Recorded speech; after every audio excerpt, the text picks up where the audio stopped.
Sorry, you guys, had to make another quick video. I found my sanctuary. I walked to the gas station because I was dying of fucking thirst.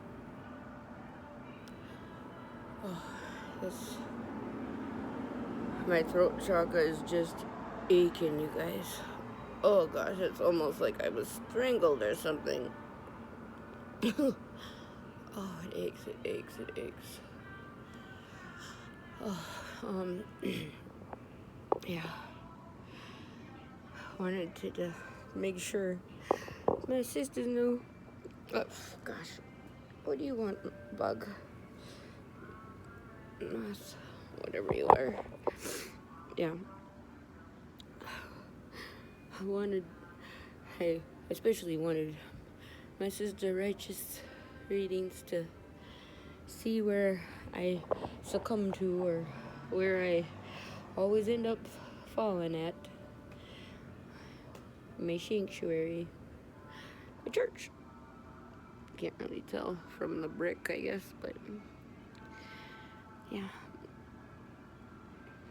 I guess I feel safe here on these church steps. I don't know what kind of church it is or whatever, but it definitely feels safer than where I was at.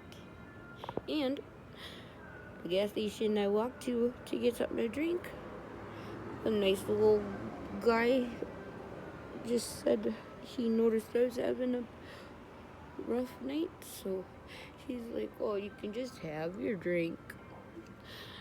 So I was like, well, of course, I was gonna start crying all over again, but he's like, oh, no, no, no. He's like, you just have a better night. But yeah, that was sweet. I had to make sure he knew that that's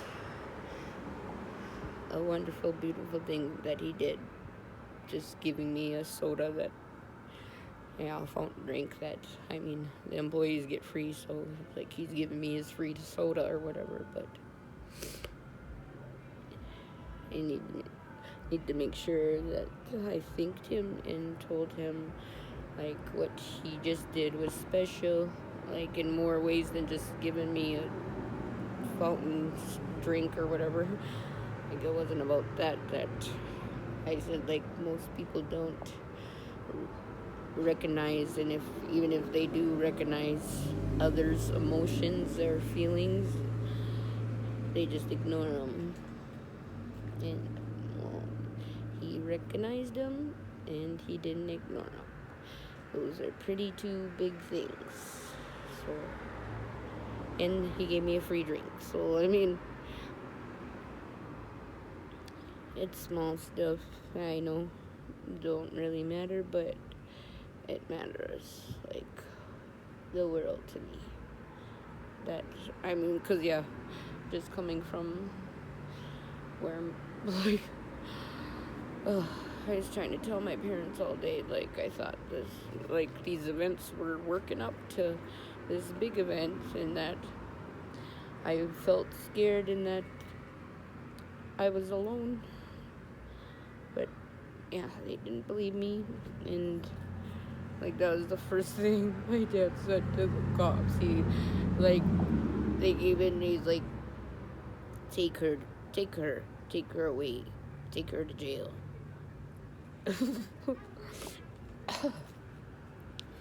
Yeah, that guy, I started doing videos about that because I was healing him and it was obvious. Yeah, that guy walked it, and I tried telling my dad, like, what was happening before he even got there and joined in the fun. That even this outside random girl, like, well, my brother's, I don't know, girlfriend maybe, I don't know, was jumped on me and was hurting me. And he was just like, ugh. Take her. Like, oh my gosh. I can't believe I was thinking about sticking around and helping these guys figure this stuff out.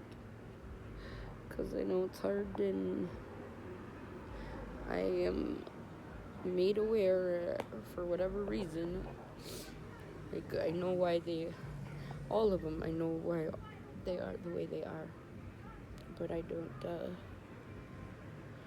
yeah, why they're jumping on me and all this is going on. Like, they think that's why I was even crying, because, like, yeah, girls pinching my thighs. But, like, I'm crying because it's so fucking sad.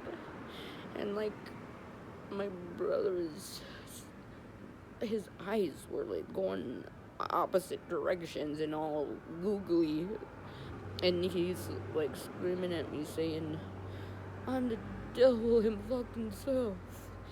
And then turns to me and says, you're fucking crazy. You're retarded. What are you even talking about?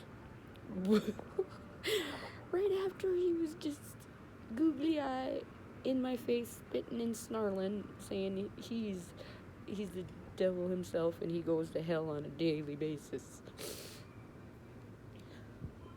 It was just like one of those exorcism videos like I woke up to the other day on freaking the Travel Channel.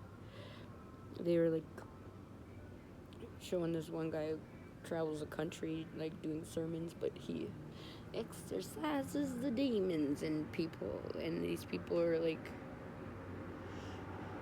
just like what I'm doing. Like, I'm showing, like, they're your neighbor, they're your parents, they're your children, people that mean the most to you. Like, they have, if they're unhealed and they're denying the spirit and whatnot, like, they open themselves up to lower vibrating energies and things that attach to them and make them act out of their character. This is the stuff, like, explaining to them, so, like, they know what's happening to them and that I am not trying to hurt them. I don't call them out of their name. I don't insult them. I don't put them down. Like, and then, like, while all this is happening, like, all this is going on, like, that's all I can see is, like, and it's so sad that, like, my 45-year-old brother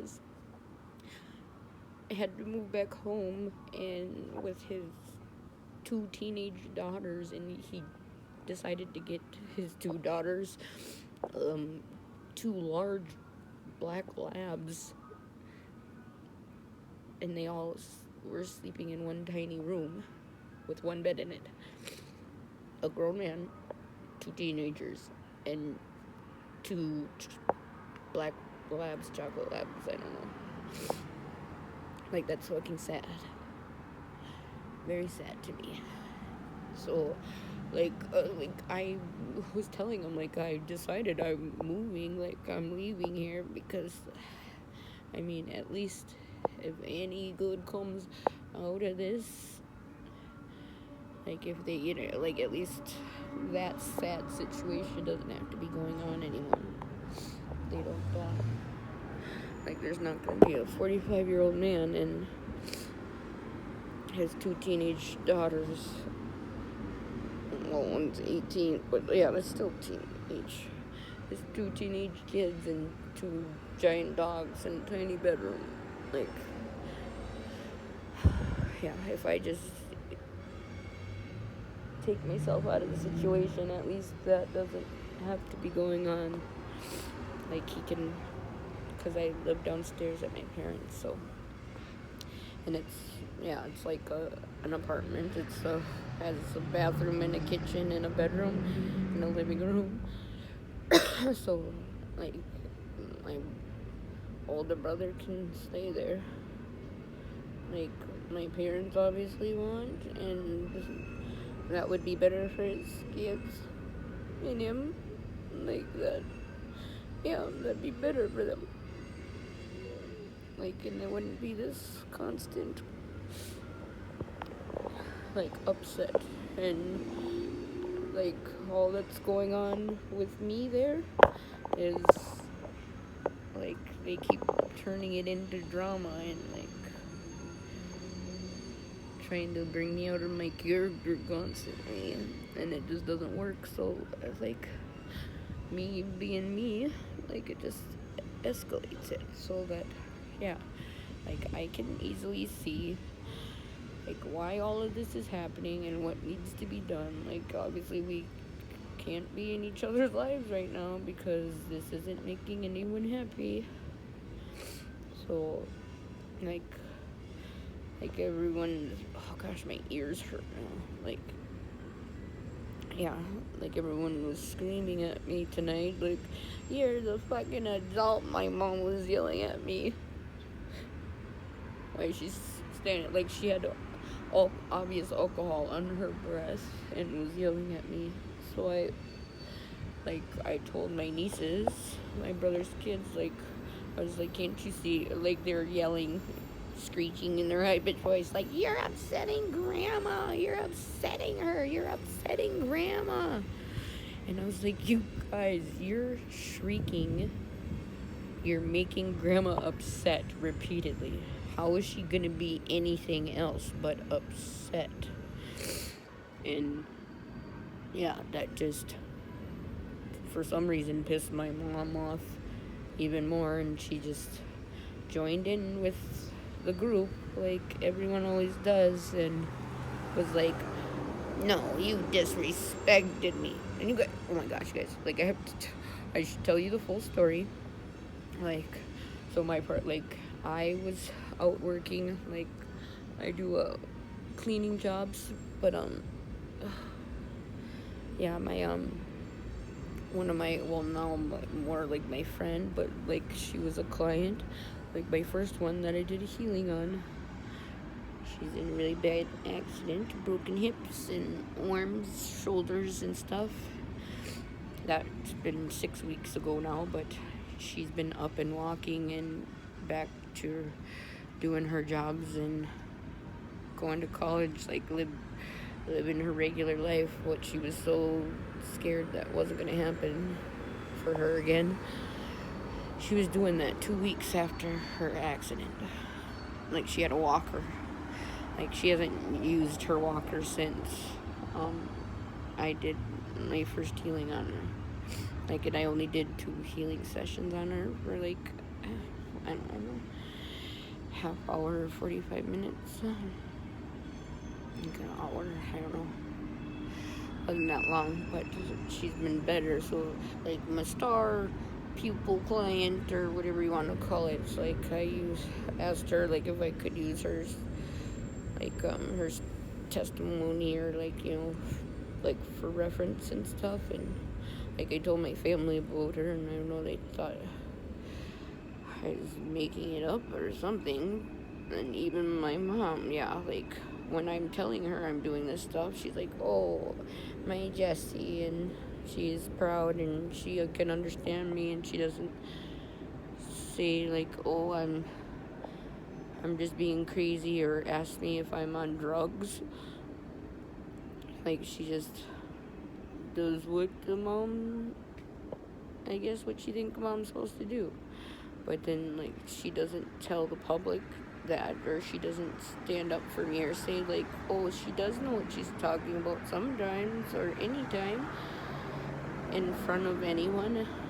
And, like, if she doesn't do it in front of anyone, like, when I'm there, I know she doesn't do it when I'm not around at all. It's just, yeah. Like, and I just kept, like, I was telling my brother, I was like, this, and I kept, like, all night too, like, for whatever reason, I kept putting my hands, like, placed my hands on my nieces, like, both of them, because the little one, and they, like, started it, like, they were trying to get in my face and, like, upset me, and so, like, they wanted to fight. And, like, I was telling my mom, because she's right there watching, and I was like, Mom, see, this is what I'm talking about, like, you see how they keep trying to amp it up and, like, get me to get mad, but it's not working. So then they get madder and madder, and then they left and went and got my brother, and then yeah, he came with his girlfriend, and then my brother called my dad, and then I guess they decided to call the police on me because yeah, they wanted me to just go away. So yeah, they called the police and then yeah, like I know my brother's gonna end up getting in trouble because he's a psycho drunk and was being belligerent. Like he doesn't have a license. Neither do either of his kids. But they drove and went and wherever he was at, went to get him. Obviously a bar or somewhere drinking, because he's like yelling at me like, I came here I'm just trying to have a good time, and my daughters come get me and say you're putting your hands on them. Because those old brat asses, they fucking took a video clip of the only part they took a video clip of was of when I did put my hands on my nieces, both of them, when they started like standing up and like getting in my face and using swear words like and calling me out of my name, these teenagers, like a 14-year-old and an 18-year-old, like, and I didn't forcefully or like smack their chests or hurt them. Like I was gentle as I could be, and I placed my hand on on both my nieces, their chests, and I looked at my one niece, Deja, and I told her, because the little one was all feisty and getting huffy, and I looked at her and I said, I would never hurt your sister, so like she would know, like her spirit or something. I don't know what thought I was doing, but I was like, I would never hurt your sister. And she looked back at me and she was like, okay. She's like, okay, but she's like, okay, so just go, just leave, just go somewhere. And I was like, I'm talking to my mom. I was like, we're gonna, like, we do this all the time, we're fine. And they're like, no, you're upsetting her. And my mom was drunk and trying to go to bed and was awoken. So, yeah, that's why I guess she looked disheveled or upset in some way. But yeah, okay, yeah. Look at me, little brat ass. I didn't tell you what I did. Like, yeah, I was like doing like, it's like talk therapy, kind of, I guess. I don't know. But like, I was, like, I felt like I exorcised a demon for my client there. And that's what we were, like, it was time for me to go home and get back because I had my mother's car. And I need to be back by 5:30. Because my mom, like, she has her routine that she likes and does. Like, she likes to get to work like at least 30 minutes before work starts so she can have her smoky treat and do her whatever she does to get ready to walk into work and log in on time. And like, I don't have phone service, so I couldn't call her and tell her like I was running late.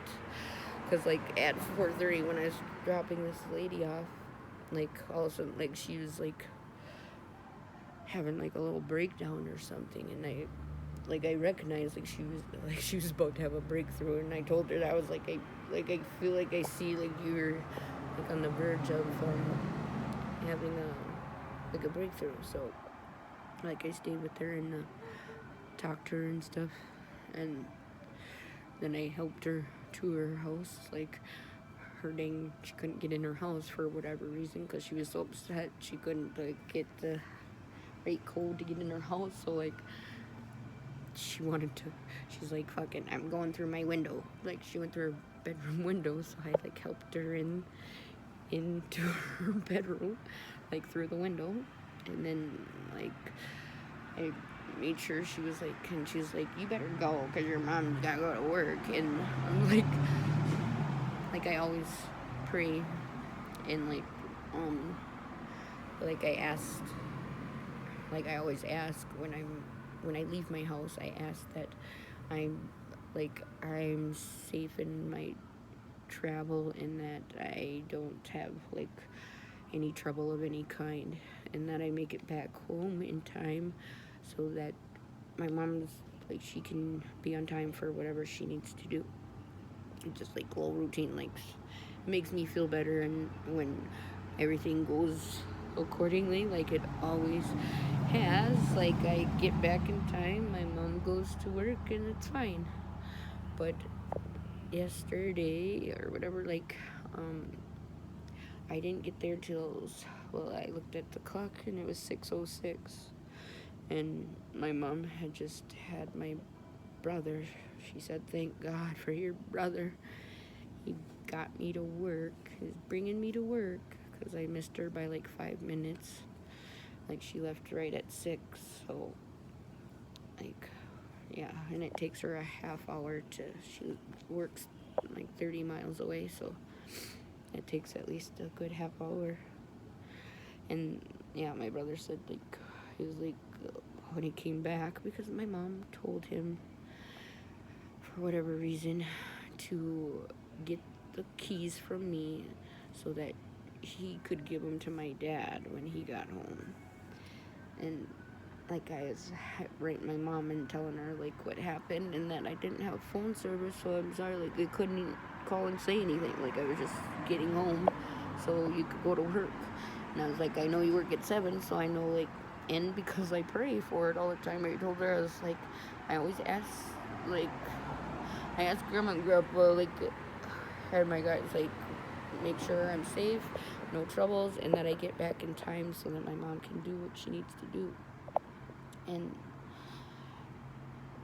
my mom, oh gosh, I hate how she did that too. And then she's like, oh, all your spirits you talk to, all your spirits. She's like, you think they would tell you to fucking respect me?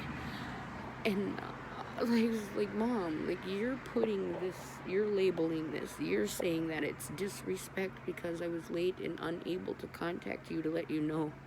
But I said that right away, like, I know your routine and I tried to be respectful of it, but like, things happen.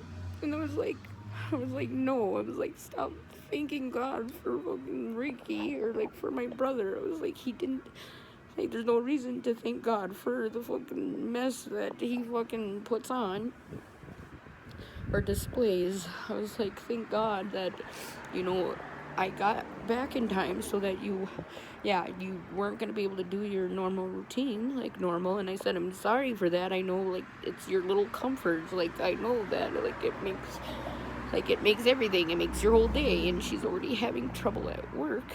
I know that because she told me, like, I don't understand what's going on at work. Like, everything, I was doing so good.